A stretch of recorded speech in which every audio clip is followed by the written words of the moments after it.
This is a podcast for nice guys. How do you want to be remembered? Someone who sacrificed everything, or a man who got what he wanted while positively influencing others along the way? Join us to learn how to lead from the bedroom to the boardroom from the only international coach for nice guys, your host, Ashley Cox. Hello, everyone. Welcome back to a podcast for nice guys. Today we have Dom Faussette. Dom is a radio show host, executive coach, and author. He has spent over 2 decades on the front lines of leadership. Dom is a military veteran and prior police officer with 10 plus years of corporate leadership experience. An international speaker, Dom Faussette covers topics such as leadership confidence, effective communication for focused teams, and harnessing the power of diversity through rapport. Dom is the CEO of Think, React, Lead. Think, React, Lead is a company dedicated to pushing people past their limiting beliefs by bridging the gap between their mind and heart for increased success. Welcome to the show. Thank you so much for being here. Thank you for the invite. I greatly appreciate it. And I'm not just saying that.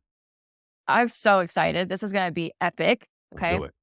So on Instagram, you made a post that was describing an incident that you had with a dealership in regards to your wife. So the way the dealership treated your wife and how you intervened. I'm going to read a little bit about what you said, and I'd love for you to speak more about that incident and also how you became the man that stood up for your wife and stood in the gap between her and injustice. Sounds like a plan. Let's do it. Okay. So your wife texted you and said, I love you so much for what you did. You command presence to me to a better car, laughing emoji. And you were like, ain't nobody going to piss my wife off. And she said, I was sweating. I was so bad. And your caption said, my wife ordered a car a month ago. And this morning, the dealership texted her saying, we accidentally sold your car to another customer. We will refund your money. My wife called me in the middle of a meeting, heated, and not regular heated, Latina heated. And there's a difference. And all I said was, I'll get it handled. Hopped on my Harley and pulled up to the dealership, ready to command presence, calm, solutions-oriented, stern, and located the person in charge and said, this needs to be rectified in the same manner. This was your wife or your mother. Do you think that's possible? I made it personal so he could relate. I ended with a question he had to answer, and this put the ball in his court, and I never told him how to do it or raise my voice. I didn't show my frustration. Mm-hmm. An hour later, with a little Faussette encouragement, we had a solution. My wife is getting a better car for the same price. I didn't have to apologize for my behavior because I remained a gentleman and stayed composed. Before I left, the man in charge asked if I would treat my wife to a steak dinner on his dime. And the person in charge asked if I could talk to the man who messed up. And number 4, to you said was the best part. This man in charge trusted me to speak with his employee. Was I pissed? Nope. I was upset that the person's lack of attention to detail negatively impacted my wife's day. Now it was for me to fix. And and I like this. Fellas, before you emotionally run to your woman's rescue, think about a resolution and proceed void of emotion. That became a very popular post. First of all, that's the kind of man every woman wants. Mm-hmm. And then secondly, that's the kind of man every man wants to be. Correct. And so it really stood out to me because the purpose of a podcast for nice guys is to teach men the tools for how to stand in the gap between the world and women and children. There are many things that can happen. And ultimately, if a man is hiding, if he's afraid of rejection, he won't do what's necessary to protect the woman and child. So I'd love for you to just tell us a little bit more about that day in your own words. So my wife and I don't argue. I don't curse. I don't curse at my wife. I've never called her out of her name. I've never had a reason to get mad at her to bring that insecurity out of me to do that. One, if somebody else did it, I would want to knock them out, right? So why would I not want somebody else to do it and then I would do it myself? And this is for the gentlemen that do curse at their wives, or even curse around their wife. Like, it's just disrespectful.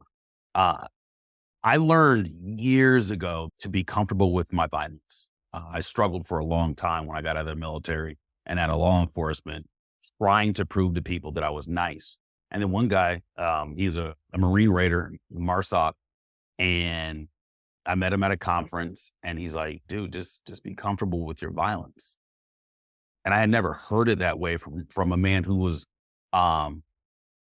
statistically more violent than me or had more violent experiences. My violent experiences held in comparison to his. So as a man, in my experience, there's two types of men. There's men that go many, many years trying to prove that they're nice because they've done some things in the past that weren't that nice. And then there's the guys that don't want to be nice and they're trying to prove to people that they're tough. And I've learned less is best. The less I say, the likelihood of me having to apologize is slim to none. And I hate apologizing. So I don't do stuff that I have to apologize for. Specific to this day, my wife contacts me on the phone and she's very busy. I'm very busy. It's our phone call. We call each other twice a day. Hey, just want to hear your voice. How you doing? End of story, done. She calls me and says, did you get my text? Now she never talks at me. She was talking to me, but I heard the frustration in her voice. And I said, no. And I looked at it as I was walking across the street from one office building to my other office building. And I was like, wow. I happened to have my Harley keys in my pocket. I just went back to the parking garage, hopped on my bike, and I thought through the situation as it's a 30-minute ride to the other side of town. How would I rectify this?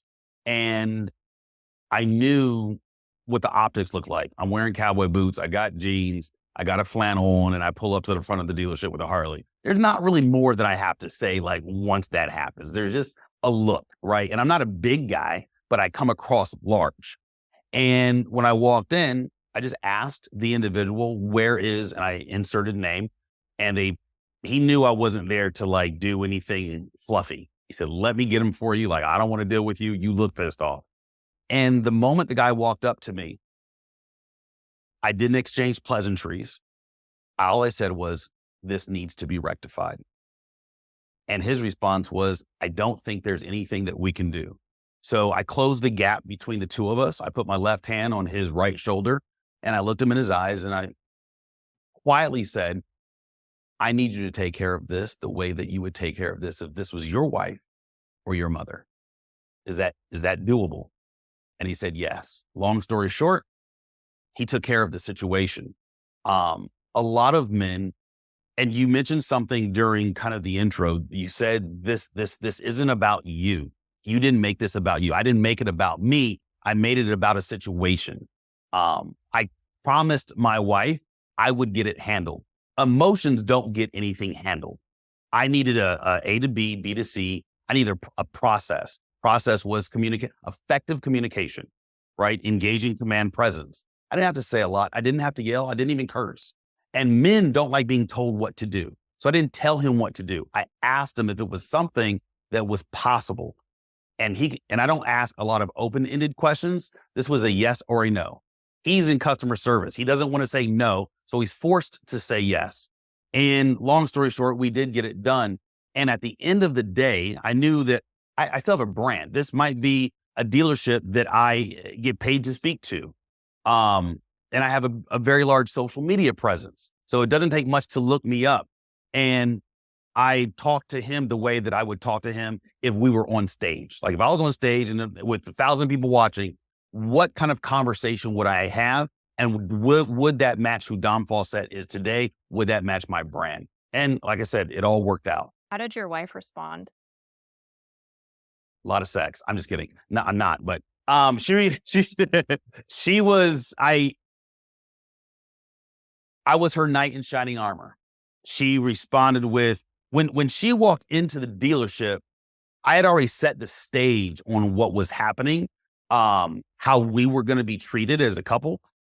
And when she walked in, and she's known in the car industry because of the position that she holds at another dealership. So when she walked in, it was Miss Faussette this, Miss Faussette that. We will take care of you.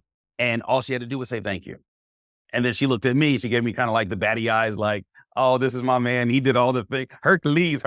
Like she was very proud of the moment. So of course, in that moment, that was about me. I was proud and like, you're darn right I did it. I love that. So there are two things I want to pull out for the listeners that you said that I think are really key. If someone is trying to figure out, how do I make this transition? And what's the difference between what he just did and me paying for this girl's bills that I just met because I really like her and she's struggling and whatever. Like I see a lot of guys who go above and beyond. They love this white knight thing. And the two key things there There's nothing wrong with the man showing up for a woman. There's nothing wrong with him providing. There's nothing wrong with him protecting. The two things that you did that made it healthy.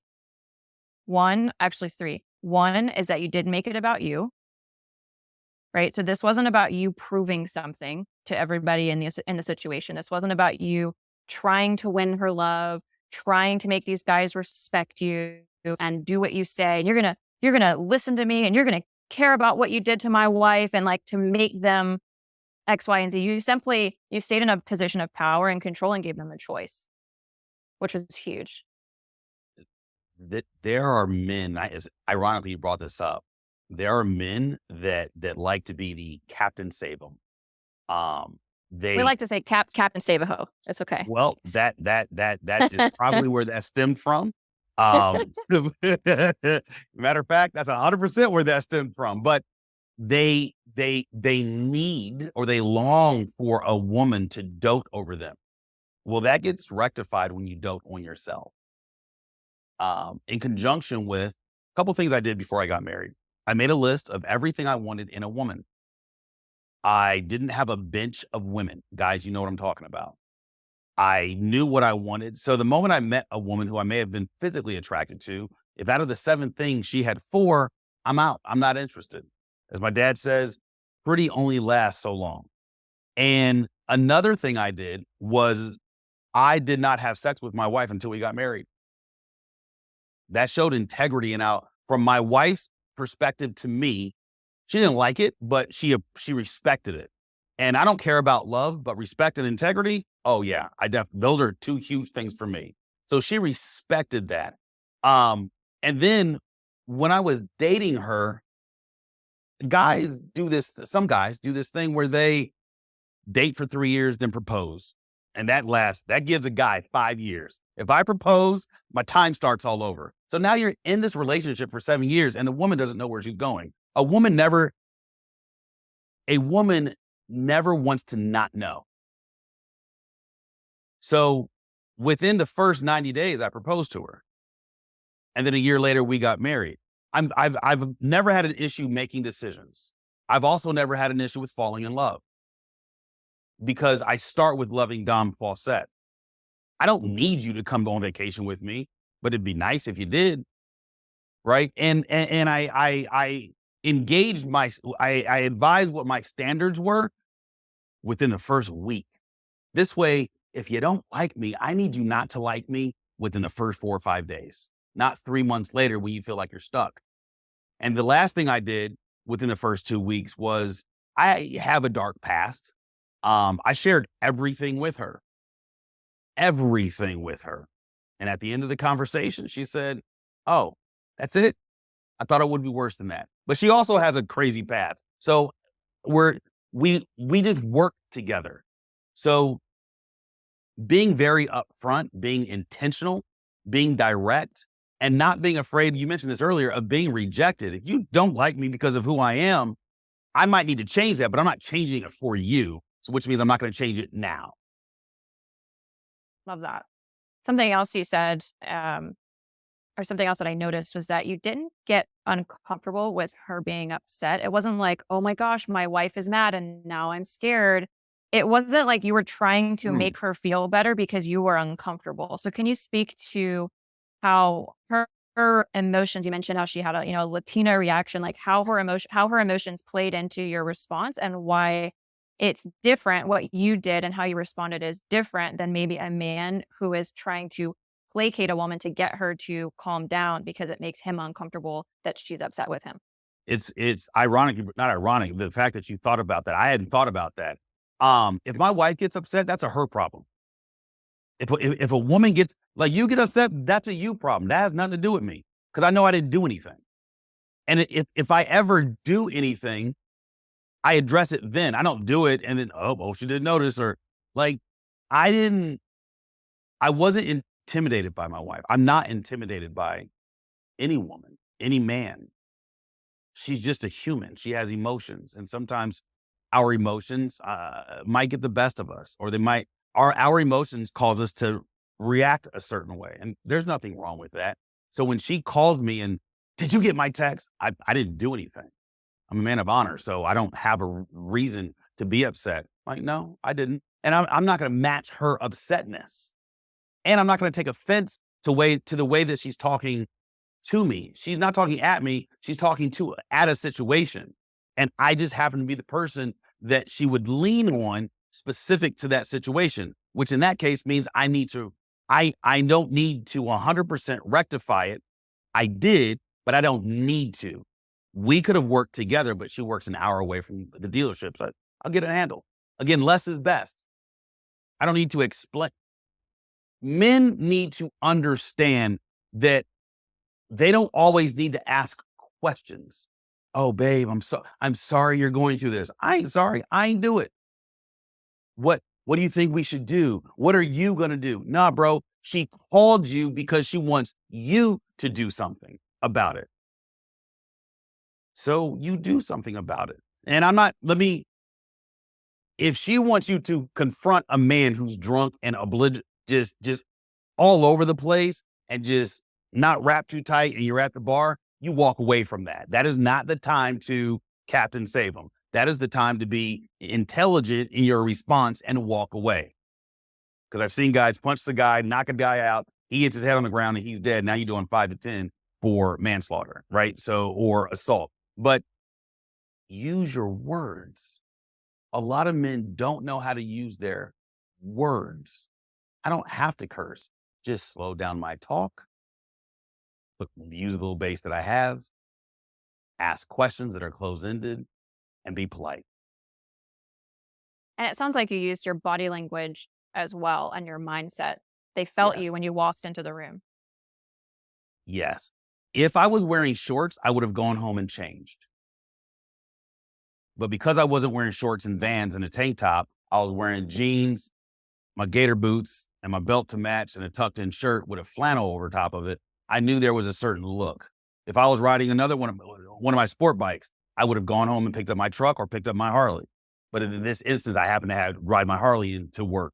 And like a lot of this relates to branding, right? People are moved by certain things certain ways people look. So it is body language. When I walk in, I have a good gait when I walk. And I make noise, like my heels hit the ground when I walk, right? That's how you walk in boots. As my son would say, that's how men walk. So when I walked in, I didn't rush in. I didn't swing the door open. Calm, cool. I didn't smile. And I leaned in and I wasn't loud because I didn't want the guy that was basically the gatekeeper to making this thing all work out. I did not want him to feel embarrassed. I still wanted him to feel like he was in charge, even though I was in charge. But I wanted him to feel that he was. So I was really quiet. I was calm, not passive aggressive. A lot of men do the passive aggressive thing. Well, it's not what I would have done. Well, you don't work here, so that's not even an option for you. And if it doesn't need to be said, don't say it. You've never learned anything that's come out of your mouth. Again, it goes back to less is best. Great question, by the way. Thank you. How did you manage eye contact? Was it dead on? Was it did you stand to the side? Curious about that. I've had to work on my eye contact over the years, not work on it to make it, work on it not to make it.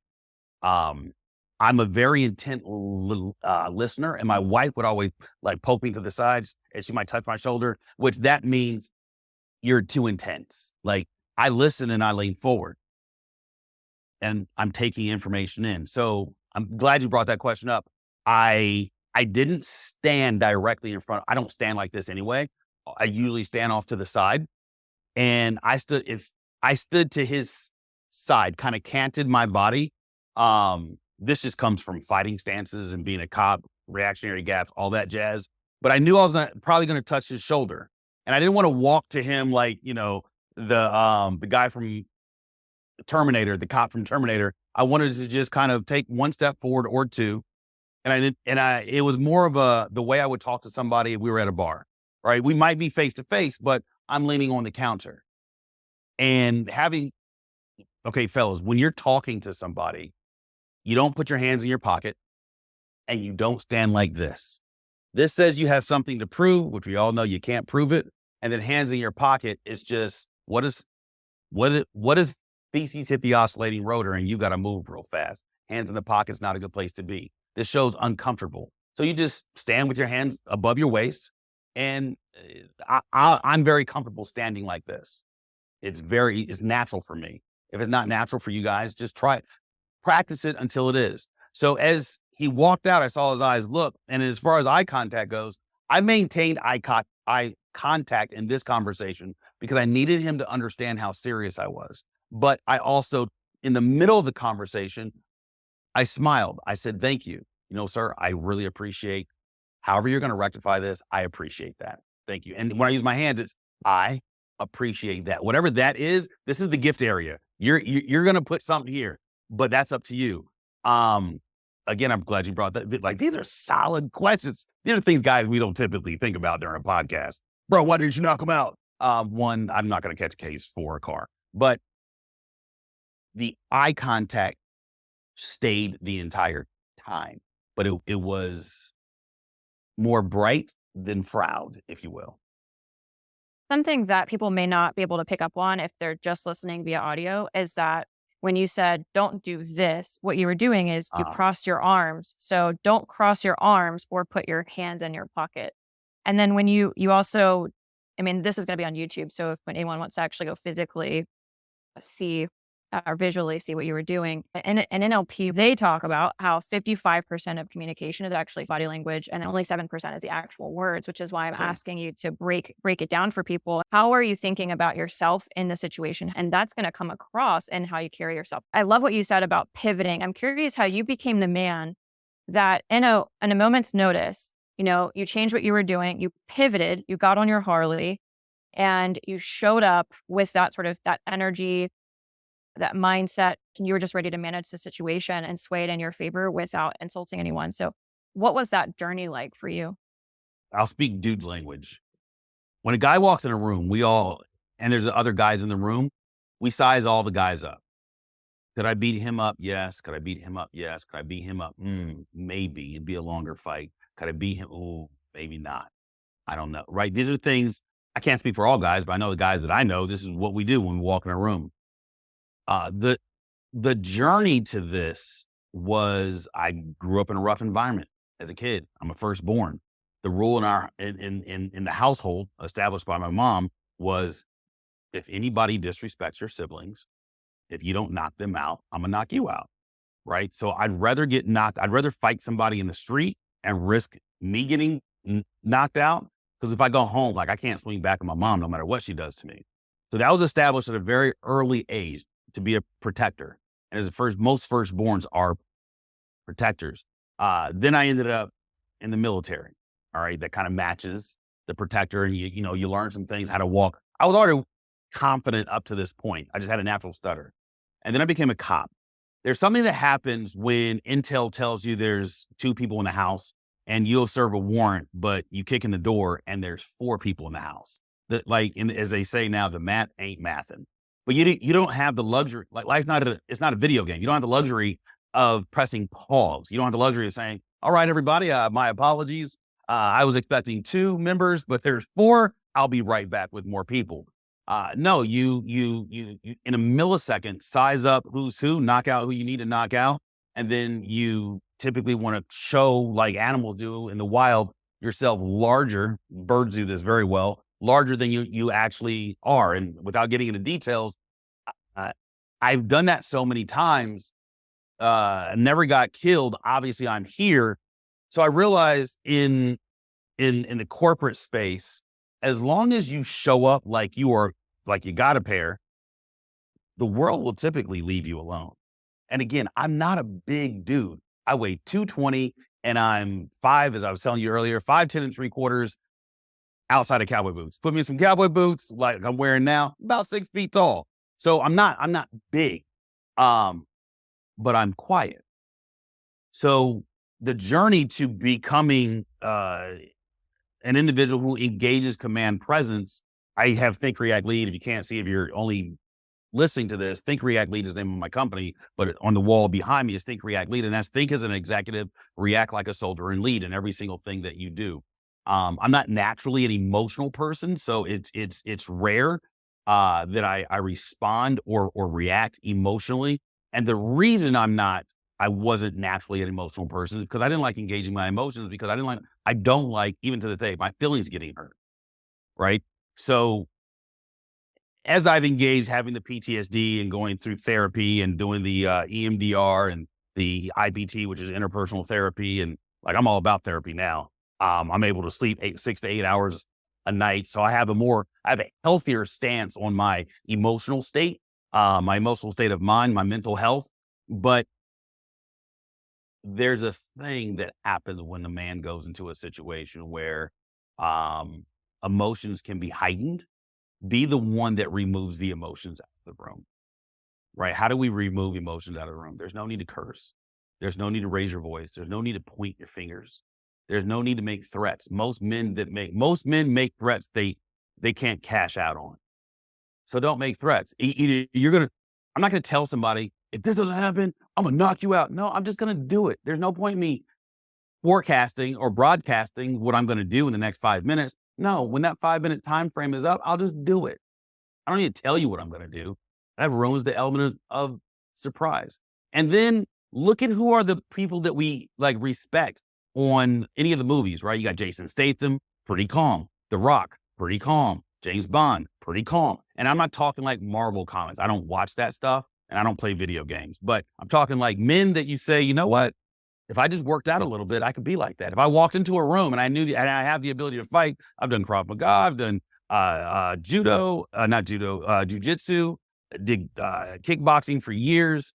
Most of my friends are fighters. So there's this rough health element that I think men need to have that they don't have. And then as you and I were talking offline, my personal life's mantra is, if it can't kill you, it ain't worth doing. I race motorcycles with my wife. Like my wife races as well. We track. Just got into skydiving. I scuba dive. I have a huge Jeep that I off-road. It's only for off-roading. I don't drive it as my daily, right? So I do things. I do man things. And then don't make apologies for how you show up. Be respectful, but don't apologize for how you show up. Like, things are very simple. Open the car door for your spouse or for your mate. Open the grocery door or whatever door, open it. And I told my wife this a while back because she had some issues with that and we had to rectify those. But I said, look, if I go to the store and I open the door first, what if a man with a knife is running out? I'd rather be impaled than you be impaled. This is why I'm opening the door. As it relates to cars, whether you're driving or not, it's my responsibility to get you under cover and concealment. What if somebody comes out of the store and starts spraying, right? They start to shoot. Well, as long as I know that you're in the car covered and concealed and I'm standing up, one, I carry so I can engage, or I know that you are covered and concealed and I don't have to concern myself with you to protect you, right? And I'd rather take the bullet. Like these are, and I explained this to her, not like, oh, this is my knight in shining armor, because she can handle her own. But yeah, I explained it to her so she could have an explanation. And men, don't over-explain. Last but not least, the reason I don't argue with my wife, if my wife's upset at something I did, and maybe I'm triggered because I'm human, I'm not a robot, contrary to what people might think. How to stop an argument? I walk up to my wife. I put my hands out. I put her hands in my hands. So now we're holding hands. My face might be 7, 8 inches, maybe a foot away from you. And I'll say, I've offended you, or you're upset about something. I want to know what it is, or I've offended you.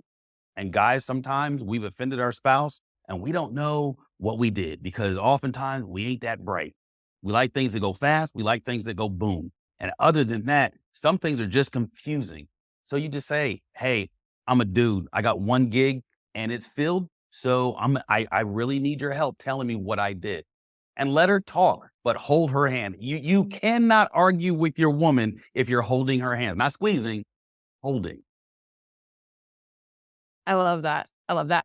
And so you have the men listening, they struggle with either women not reciprocating their feelings, so just not being into them, and or they're in a relationship but it's very toxic. Like their wife or their partner constantly yells at them and degrades them and breaks Ooh, them down. this And is good. so, yeah, yeah. So breaking that down for them was really helpful. And also the guys that are struggling to get, reciprocation, there's a lot of what you said here that they may not be exuding naturally. And the women are picking up on the fact that, well, that guy's not in control. He's hiding. He's insecure. He's playing small. And even if he is trying to save me, it's not coming from a place of, I'm curious what you would fill in the blank here. Like, there's a big difference between what you did and being Captain Save-A-Ho, and like, what's the subconscious or even conscious intention that makes the difference? Great question. Don't do what I did. I'm just going to tell you what I did. I've been married 3 times. One thing I will never tolerate is disrespect. You curse at me in public, I'm done. You put your hands on me, I'm done. And I'm okay with loving somebody just for 3 years and then moving on, because my happiness is way more important than me being stressed out because I have to deal with the fact that you won't acknowledge me. Like, dudes are like dogs. We like to be rubbed behind the ears. We'll roll over on our back. We like to be rubbed on our tummy, and then we'll go fetch whatever you throw and bring it back to you. Like, we're pretty simple. But if you can't validate us, and we spend all the time validating you, I see this a lot with successful men, right? I'm successful. I'm a multimillionaire. I date this gal. She doesn't seem that interested in me. Well, you're probably out of your league.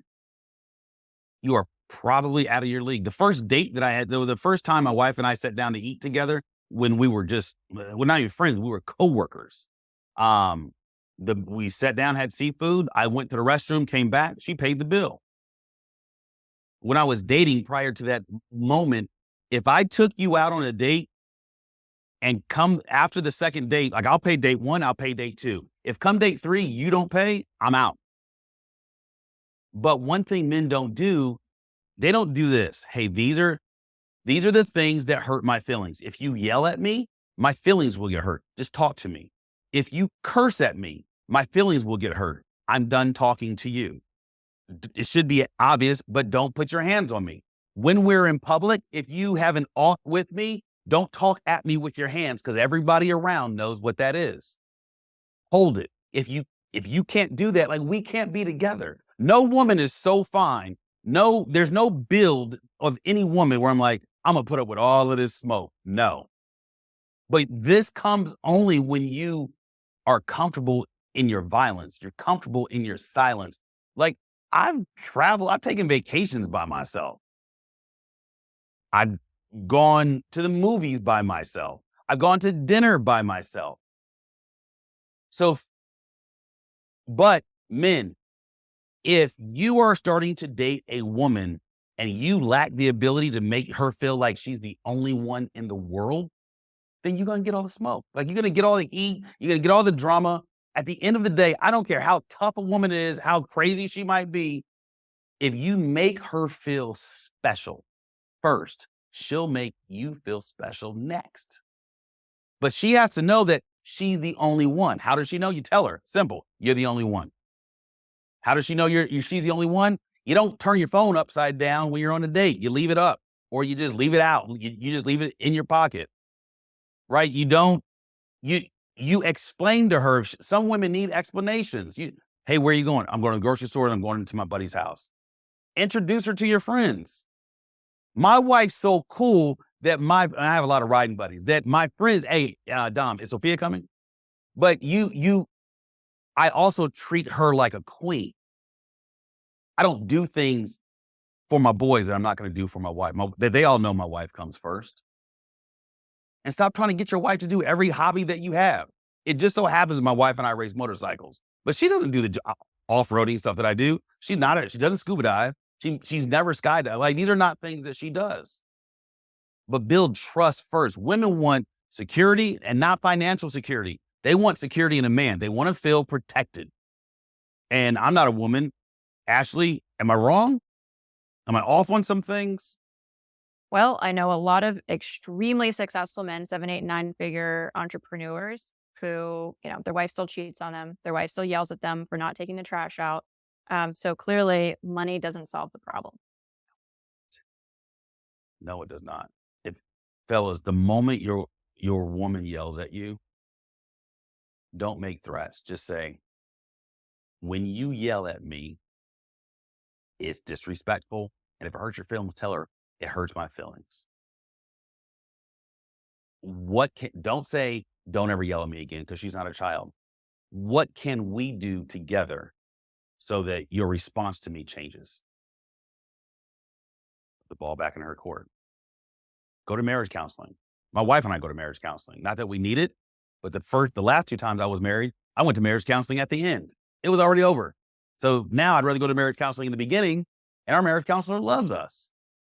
So Ashley just stated, money doesn't change anything. And many of you have seen the guy who doesn't have abs, who's not even a good looking dude, but he's with the hot chick, and respectfully the chick loves him, dotes on him. Why? He respects himself first. He's comfortable with who he is. Obviously, you see him on the beach. There's no reason he should not have a shirt on. He doesn't work out, but he respects her. He respects their marriage, and he treats her like a queen.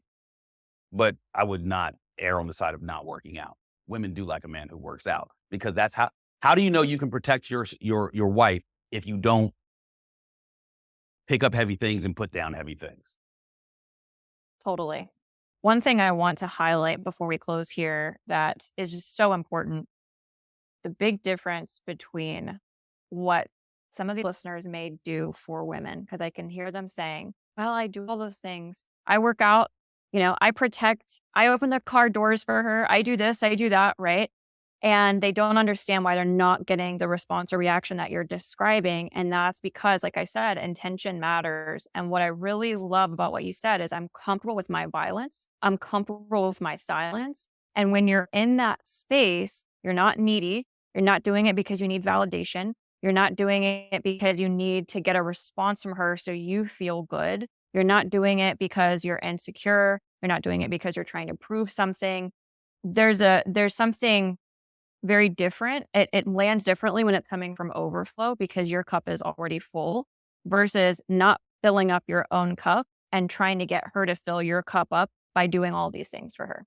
Mm-hmm. Lands totally differently. There's a men have to watch some of the verbiage that they use.